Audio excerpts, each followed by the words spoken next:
Capricorn, hi! Welcome to Mystic Queen PH.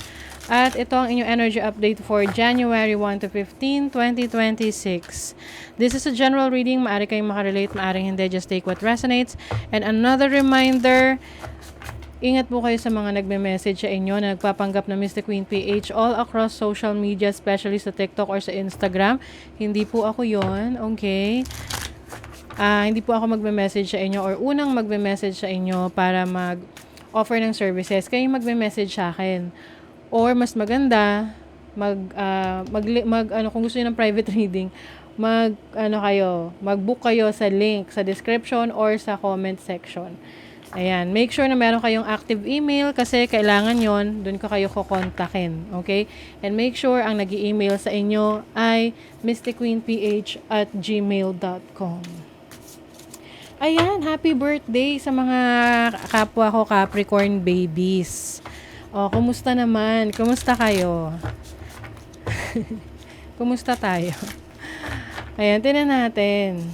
What's the energy sa first half ng 2026? Ako ay Capricorn Sun. Pero, malakas rin yung aking Sagittarius, and then Aquarius, and then Pisces.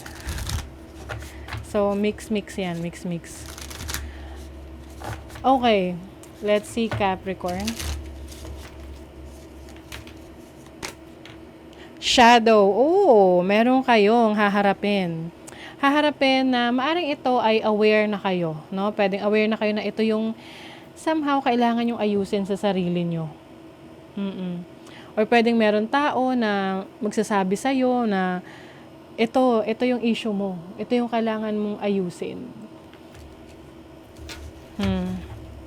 This can also mean your higher self, no? Kumbaga, may awareness ka na ito yung kailangan mong i-work out sa sarili mo. Whatever this is, ikaw nakakaalam yan. Purpose, teacher guides. Yung iba sa inyo, you are meant to be a teacher or someone na tumutulong sa iba through knowledge, ng mga insights ninyo. Kasi ang mga Capricorn, naturally yan na, mature. Bata pa lang, marami ng responsibilities. Or, medyo, anong tawag doon? Old soul. Seryoso, ganyan. So, teacher guide, so maaring merong opportunities rin sa inyo na makapagturo, makapag-share ng knowledge and skills ninyo sa iba ngayong January. Opposition, ayan, may mga bagay na pumipigil sa inyo, may resistance sa kabilang side. Pwedeng meron ka mga plano gusto mong gawin pero it's either may mga taong tumututol dyan or hindi nag-a-align yung gusto mo doon sa gusto ng iba. So, this is the time na kailangan mo ring hanapin kung saan nanggagaling yun. Bakit may opposition? Bakit may nakikialam? But, like what I've said before, no? I think sa yan, Virgo or Taurus, na kung meron mang opposition or parang, pumipigil, usually rin kasi nakakatulong rin yan. Dahil yan yung nagkikreate ng resistance and syempre kung may resistance, mas na-exercise ka, mas na-challenge ka. 'Di ba? Mas ginagalingan mo. Kasi gusto mong patunayan na tama ka. Gusto mong patunayan na itong ideas mo or mga plano mo mangyayari.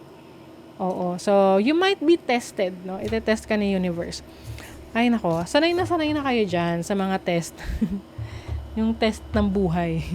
Kaya, kayang-kaya nyo yung ma-overcome. You have the 7 of Cups. Meron ditong, naguguluhan. Kasi ang dami niyang options sa paligid niya. Hindi lahat ng options na available sa'yo ay makakabuti para sa'yo. Okay? And, I know you know that. Maaari may mga distraction ka rin na meron kang goal, tapos I think yung umu-oppose sa'yo, yung pumipigil sa'yo sa goal na yon, yung mga distraction sa paligid. 'Di ba? Ano ba yung mga distraction? Yung mga inaalaw mo na guluhin yung plano mo. Oo, as simple as halimbawa meron kang task ngayon. Tapos, alam mo naman na kailangan mong tapusin 'yan, pero napasingit yung ibang hindi mo naman priority. For example, scroll ka sa social media. Hanggang hindi mo napansin, 1 oras ka na pala diyan. Distraction na 'yon, lost time na 'yon. Sayang na 1 oras mo na imbes na binigay mo doon sa gagawin mo, hindi mo na 'yan mababawi, no? So, 'yun yung kailangan rin na iwasan mo. You have the Five of Swords. Meron mga taong itcha-challenge ka talaga. Like, these people are parang, some of them, pwedeng insecure sila of what you can do or maaring, hindi lang insecure, parang meron silang gustong patunayan na mas magaling sila sa'yo or kasing galing mo sila. This is also conflict with someone.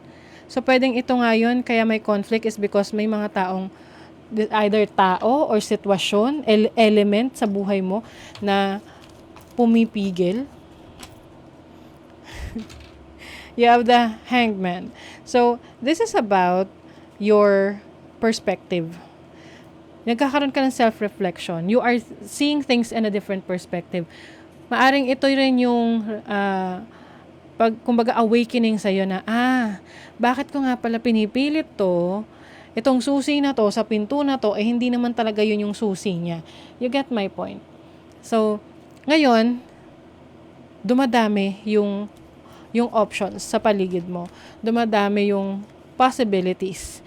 Kaya lang minsan, if masyadong marami, nalulunod tayo, 'di ba? Kung masyadong marami yung opportunities, nalulunod tayo, hindi na natin alam kung alin doon.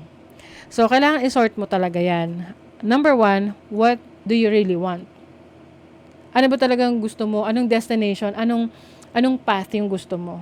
Kasi, 'di ba, minsan halimbawa nasa grocery stores tayo, tapos ang bibilhin mo lang ay ketchup.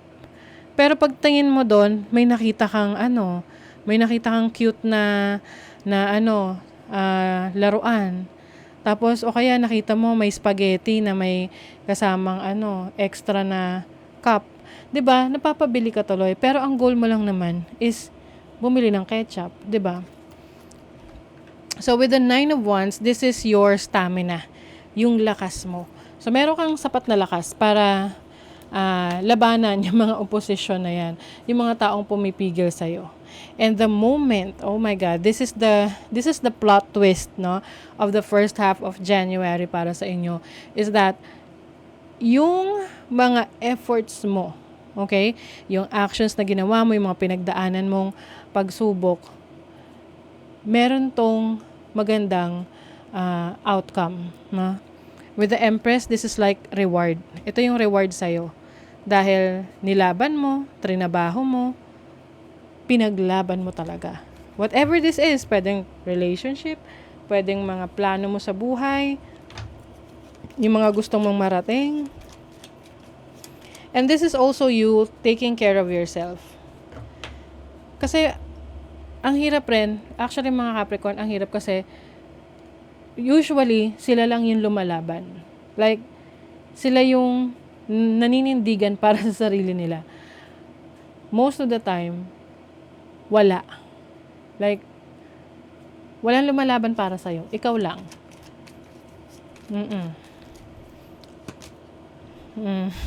Money, career, finances, 10 of Swords.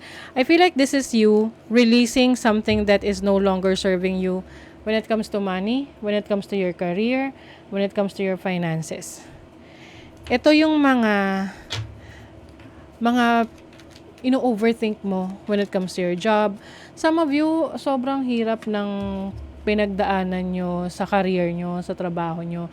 Like parang you were pinned down, na parang kahit anong gawin mo, walang nagiging magandang resulta. Like hanggang sa parang feeling mo, wala ka nang magawa. Parang feeling mo, na-stuck ka na. Okay? Ayan o, 7 of Cups. Ang nakikita ko kasi rito, Capricorn, yung iba sa inyo, hindi kasi kayo makapili. It's as if, alam mo yung feeling na may takot ka na mawalan, kaya gusto mo lahat kunin. But the thing is, hindi lahat mabuti para sa'yo or hindi lahat makakabuti para sa'yo. Okay? So this is also the time to face your fears, talk to yourself, no? Self, ano ba talaga? Saan ka ba talaga? Ganon. Ano ba yan? Make up. Ang tawag doon? Mag-decision ka. Make up your mind. Oh my God. Ano pa? Love life. Oh. Knight of Pentacles. You have the... Ay, nako. Yung iba sa inyo, Capricorn, going through some changes. Grabe. You know what? Moving forward, February, mas maganda yung energy for you. Knight of Pentacles, Eight of Cups, Five of Wands. This is parang something stable dati. Yung na akala mo okay na relationship is pwedeng magkaroon ng challenges to the point na pwedeng may aalis. Someone will walk away. Someone will, leave the situation. Na parang pwede rin kasi tong yung dati mong kakampi, kaaway mo na. Sakit, no? Dati mong kakampi, kaaway mo na. So, kaya kailangan mong pagdaanan to on your own. Kasi feeling mo, wala ka ng kakampi. Ang kakampi mo rito kasi, sarili mo. Kaya dapat ayusin mo yung sarili mo. Matatag ka eh. Person of fire.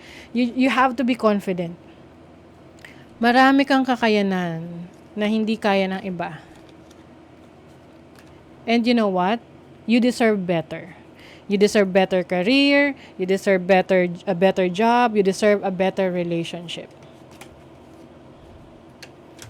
Ayan, no? Merong cold truth. Merong rejection dito. You know what? Some of you, ano man ang aalis, mawawala sa buhay ninyo ngayong January, first half, hindi yun meant para sa inyo. It's not meant for you. Okay? You have to accept it. Going within. This is focusing on yourself. Sarili mo muna. Kasi sanay ka na lagi mong iniisip yung ibang tao. And minsan na take advantage ka ng ibang tao. Kasi alam nila na aalagaan mo sila. Pero ngayon, sarili mo naman. Yung alagaan mo. May galit. Spiritual maintenance. Oh my God. Oh my God. Capricorn. Diba? Tingnan nyo.